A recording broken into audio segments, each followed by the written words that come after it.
You're like,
fire up the camera.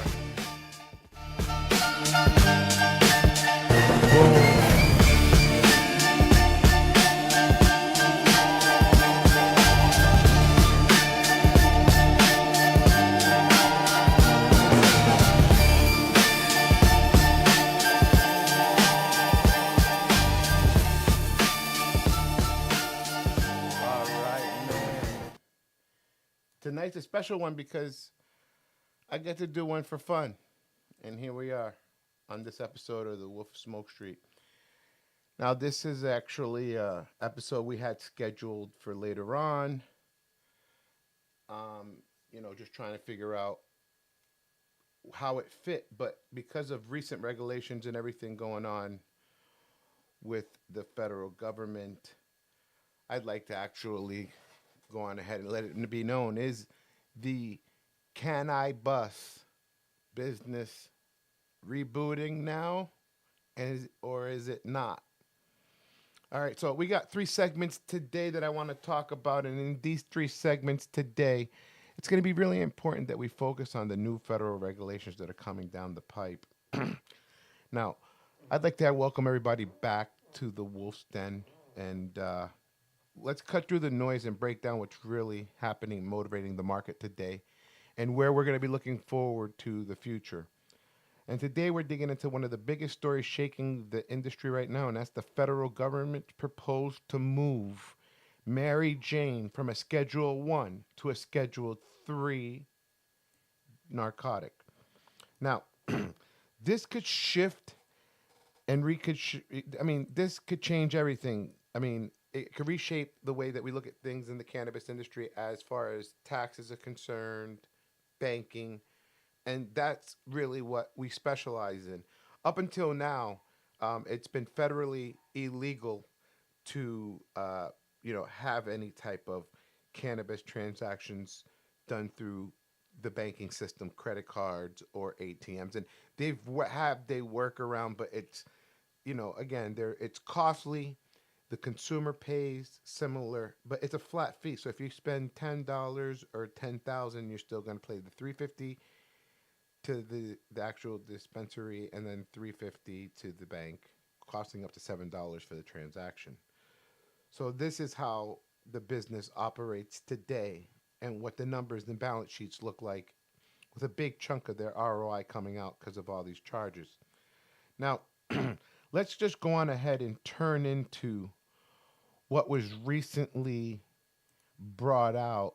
And by me doing this, this is something that, it'll give you a new idea of where we're going and just listen in yourself.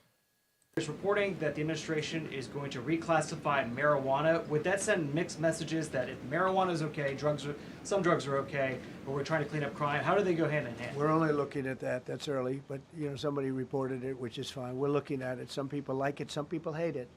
Some people hate the whole concept of marijuana because if it does bad for the children, it does bad for people that are older than children. But we're looking at reclassification, and we'll make a determination over the next few weeks. And that determination hopefully will be the right one.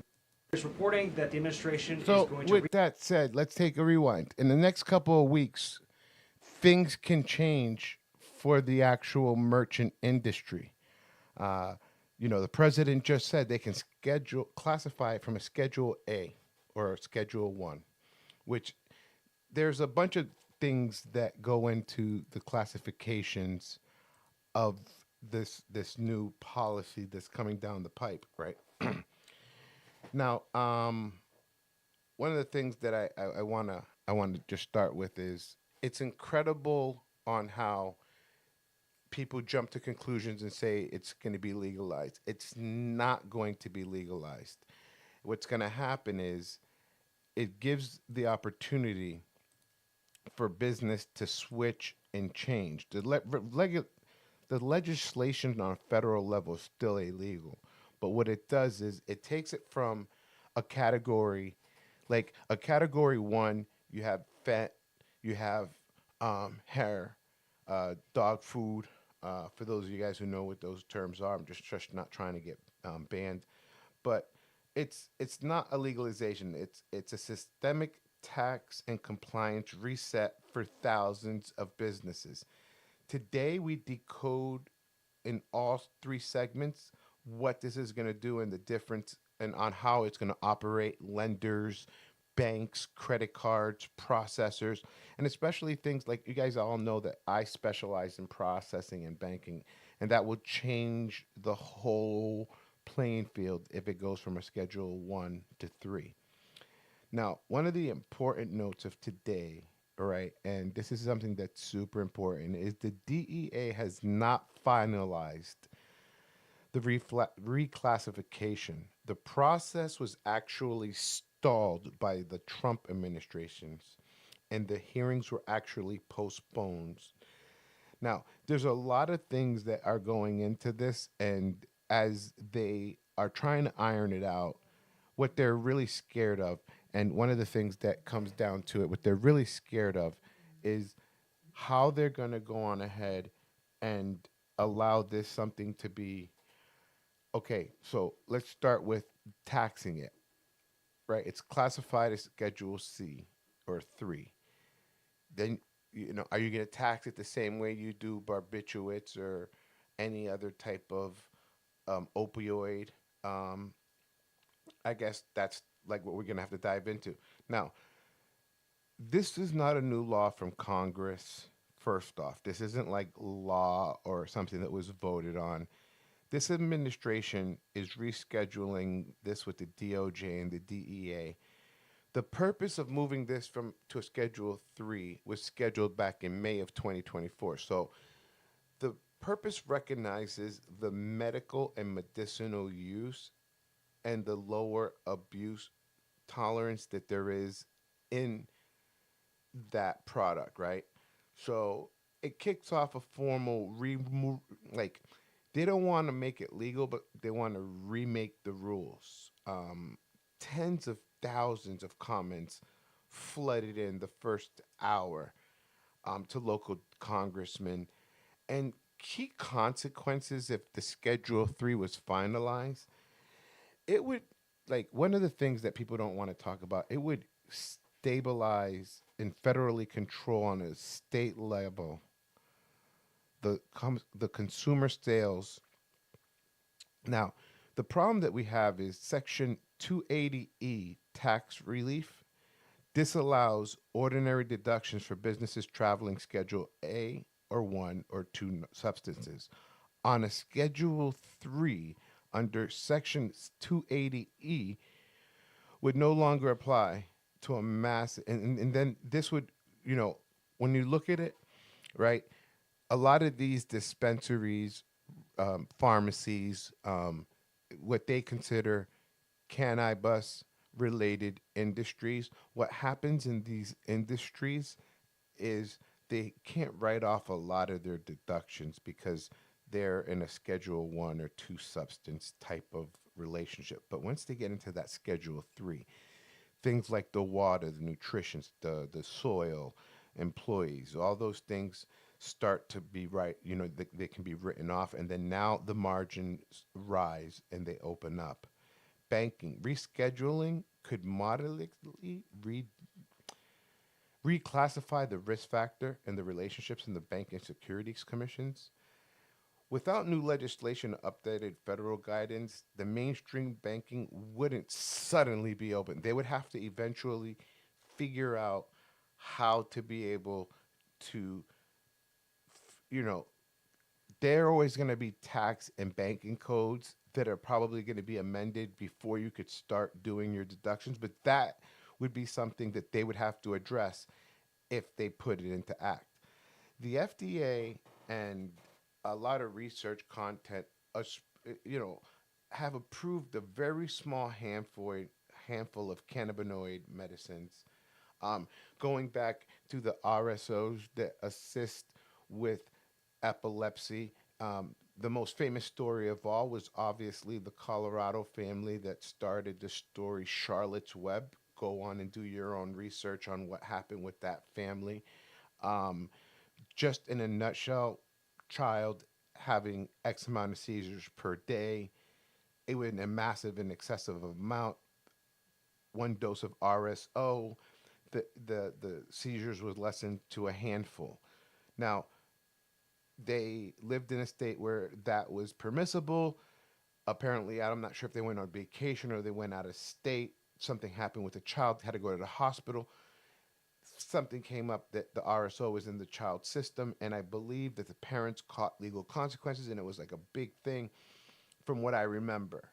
Um, so that would change a lot of things when it comes when if it did come to a Schedule C, the medicinal value of it, you know, gets evened out with the FDA approvals, research and context, and put all those things in place. And the one thing that I want to, you know, shine a light on that my investigative research person was saying was this does not all right, so like if your workplace um,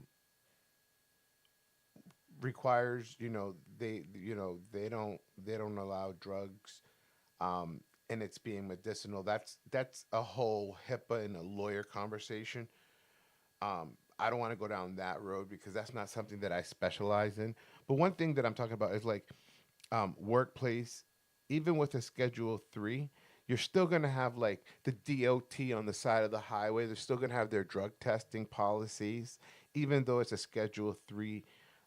It wouldn't be something that they would be able to still operate and hold certain licenses. So, by it being a Schedule 3 doesn't change a lot of workplace requirements or anything like that. Um, Basically, you know, regardless of what it is that you do, I mean, I'm just going to use an air traffic controller. If this is somebody who suffers from high stress, which they do, and can't cope with the job without a heavy sedative. I mean, I'm not comfortable with that guy. Um, you know, medicating on cannabis. So it's one of those things where again we have to really like put things in context. Um, excuse me. So one of the things that I would say as operators of businesses that do operate in that field, day one's going to be something if it does get reclassified as a Schedule 3. It's still gonna, be a learning curve. State programs continue to sit outside of the DEA and FDA distribution system. So, like your licenses, your seed to sale tracking, the state level compliance doesn't change because of the regulations or the rescheduling. Now, there's something that still hasn't been really clearly outlined if it does get scheduled down to a schedule 3, which is interchange arbitration. Like there are certain schedule 3, like let me give you an example. Schedule 3 that would be a form of like let's say Cialis or Viagra. Well, you could ship that. So there's no kind of state arbitration, interstate arbitration yet. You still can't ship flour from like Oregon to New York or multiple states that where it is wide open. Um, each state's gonna have to divulge, grow supply chain standard of use. I know that in Florida, all pharmacies slash dispensaries have certificates on anything and everything they sell. Um, again, it's still even if it gets reclassified, going to have a lot of regulations, and I think that's a part of what's scaring these lawmakers from just saying, okay, let's legalize it or let's reschedule it because it's going to take a lot of time and effort from like legislators, Congress, people on the federal level of the FDA and certain things that are going to have to put in time and effort. But the catch to that is the time, the effort, and the money that's going to be spent on rescheduling that. We're going to totally, in my opinion, save on different types of like, do you know how much money is spent on like focusing on medicinal, non-medicinal, just 420 or PIF in general, you got to realize that there is in a whole a stigma about it, and as things go, the banking systems is gonna be like I feel the hardest part to grab because I'm sure they're gonna want to take your money, but without it being done on a federal level, I still I'm still like trying to figure out how banking systems are going to wrap their mind around this. And again, the interstate exchange. Can you ship to somebody who has a prescription in another state? There's a lot that comes along with that.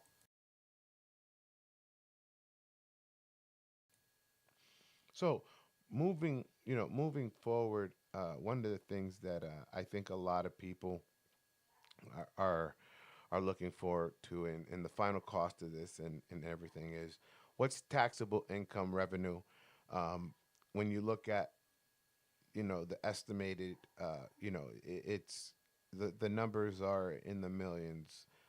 Let's put numbers on section 280E, assuming a dispensary with $10 million in revenue with 60% cost of acquisition and its operating expenses 2 million. Under today's section, taxable income COGS is $4 million. Federal corporate tax is 840. So right now, out of 10 million, they've lost already almost 50%, almost 60% to just taxes. Under Schedule 3, no Section 280E, taxable income is $2 million. Fed tax is 420. So you're talking about taxes roughly 2.4 million, where estimated on 10 million, you're talking 6 million. So if you're doing quick math, 225 minus 6, you're talking $3.5 million saved just in taxable revenue based on just removing that. And don't forget, don't forget that 420 is before state and federal tax credits. So across multiple portfolio under multiple portfolios and situations, uh, It's going to be a lower effect tax, better cash conversion, potentially higher credit spends from lenders who will lend to a cannabis type of business. But remember, banking constraints don't vanish just because they get rid of 280E. Let's just remember that cannabis equality rate rallies are across America are chanting about the monopoly of these dispensaries on why they want to keep sections like 280E where they're at, because they it's basically a monopoly, like where you say, well, they're still paying 40%. Devil's advocate side, 40% of something's better than 100% of nothing, and especially when your competition is limited. There's only but X amount of pharmacy slash dispensaries across Florida. So when you think about it, um, I mean, if you used to go on Google and do it, you're talking about maybe there's a dozen different names, maybe servicing all of Florida. When you look at it, if you ask me, that's like a monopoly. That'd be like you only can choose to eat from these 12 places. So wherever you eat, this is the 12 places you go. But again, we're looking at the plausible paths and just the policy combos, gridlock delays, all those things. They say 2 weeks, but in my opinion, we're looking more later on, about 4 weeks, 8 weeks before they can get around it. And if they do come to rescheduling it, again, there's going to be a whole bunch of discussions. We're going to do a whole deep dive on whatever it is that they are going to be doing when they re-regulate or reclassify. So if you guys could do me a favor and just let me know what you think, help me out, uh, hit that follow, subscribe, and we'll be happy to share with you any updated things that come to the business of processing and possibly opening up the channel for cannabis related businesses. Now, again, this show is not to say that cannabis is legal or we support cannabis. What we're saying is, if you're a business owner who is in the cannabis industry and the scheduling gets rescheduled, you should have every opportunity to be able to process and run a business just like anybody else within the limits of the law.